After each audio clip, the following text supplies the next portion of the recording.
We want to name just a few of the most important aspects of your life. And we want to call your attention to something that really is important. These may or may not be in order of importance.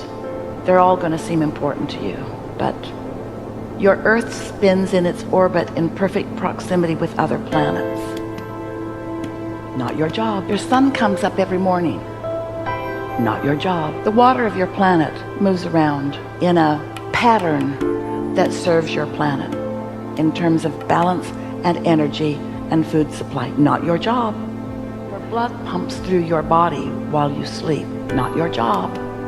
We're just asking you to acknowledge that there is an energy that creates worlds, a consciousness flowing energy that creates worlds, that comes from what some want to call God. We call it source energy, or your inner being, or the non-physical part of you, that is working for you because you are blessed and deserving, not against you ever. We would like you to accept that as you are here in these leading edge bodies, and that as you explore the details of your life, and you find something that is unpleasant to you, like people who are hungry, or people who are angry and mean and belligerent, or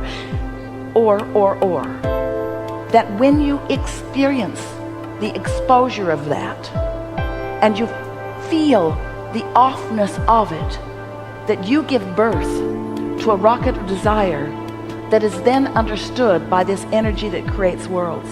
It becomes part of the consciousness. It becomes part of the becoming. So you keep giving birth to a better world that you don't line up with.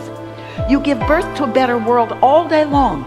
You give birth to more peace. You give birth to more prosperity. You give birth to more abundance of all manner. You give birth to all kinds of things by your exposure to it, through your personal exposure with one another and through the media or your televisions or whatever.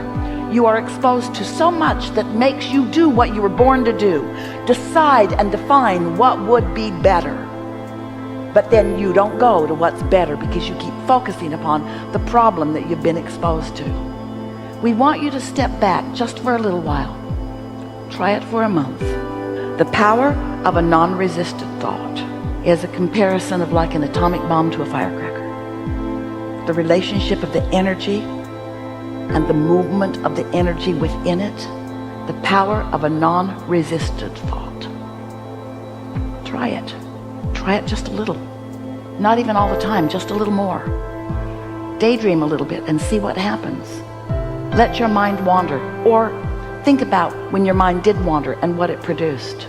You're always wanting the big payoff. We're wanting you to understand that your big payoff life is a series of good feeling events over which you have control, because you are daydreaming, because you're maintaining your feeling of alignment and you're following your impulses, so that everywhere you go, the best that the universe has to deliver to you is delivered to you moment by moment by moment by moment by moment. And that is what living happily ever after really is.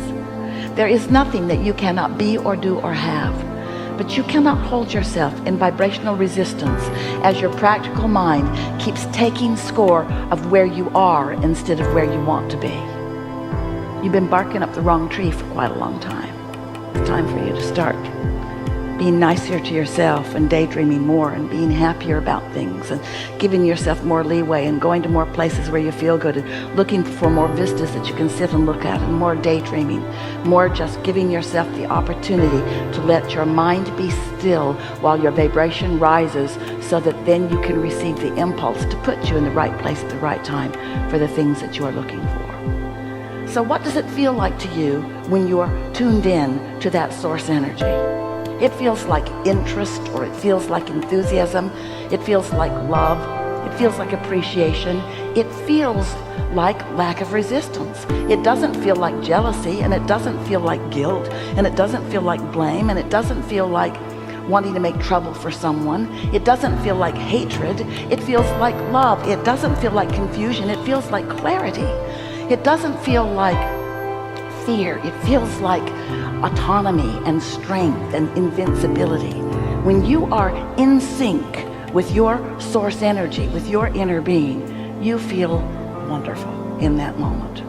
Imagine the vortex of creation that you all rode in on. We can't really find a way to present to Esther a vibration that gives her obvious words, that helps her to explain to you in words the enormity of the lives that have been lived before you and the goodness that has been honed from that life, and the bigness of this vortex of well-being, that when you tap into it just a little bit and utilize the power of that non-resistance, that then what it accomplishes for you here in this physical environment is indescribable. People see you as masters. They just can't figure out how things happen for you the way they do. The clarity of your mind is just outrageous in comparison with most of the confusion people are running around in. But even more, it is the joy that you radiate as you move through life, because you know things that they have forgotten. You know the goodness of you, and you know the power of this energy, and you know the power of source energy, and you know the reason that you are here, and the perfection of you using your mind to focus upon what you want, to utilize the energy that creates worlds toward what matters to you, to blessing you see.